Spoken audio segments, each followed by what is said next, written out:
Hey YouTube, so this is a Carian Sorcery Sword build with a little bit of a difference. So this is rune level 150 with 60 int, and I'm using the sword in my offhand. I fought a guy the other day who was doing this, and he had the Smith Script Spear in his main hand, and I thought that looked really cool. I've got to try that. So I've gone for Glintstone Chris in my main hand, Carian Sorcery Sword obviously in the offhand, and the way it works is the L2 will still do the strong attack, which is where you cast the spell. The L1 you've got the poke, and I've gone for some of my favourite spells. So I've got Carian Slicer, Carian Greatsword, Carian Piercer, Star Shower, Gavelaheimer, and Cannonaheimer. Now I'm not going to pretend this was easy, because it wasn't. It did take me a while to get a feel for it. Definitely took a few hours along the way.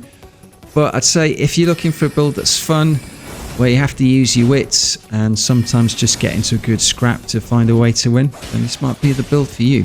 Now, I still don't see that many people use this weapon, and that's really because of the spell damage. So at 60 int, it does about 80% of the damage that you get from the Carian Regal Scepter. So I guess you could say it's a little bit underpowered, but I understand why. It's a sword after all, it's not a dedicated casting tool. But I still think that's enough to be competitive. I've got the Graven Mass and the Graven Skull Talismans to boost the spell damage. And of course, I've got two melee options without needing to soft or hard swap. Now the melee doesn't do a ton of damage, but poking weapons can always be a nuisance. The dagger comes out fast as well. So there's some situations where actually that can be pretty useful. And if I need it, I can two-hand the dagger and use the Glintstone Dart Ash of War, which is chargeable, does a ton of damage, and it's got that nice follow-up lunge attack as well. So this is definitely a build that's more on the fun side rather than something that's super strong.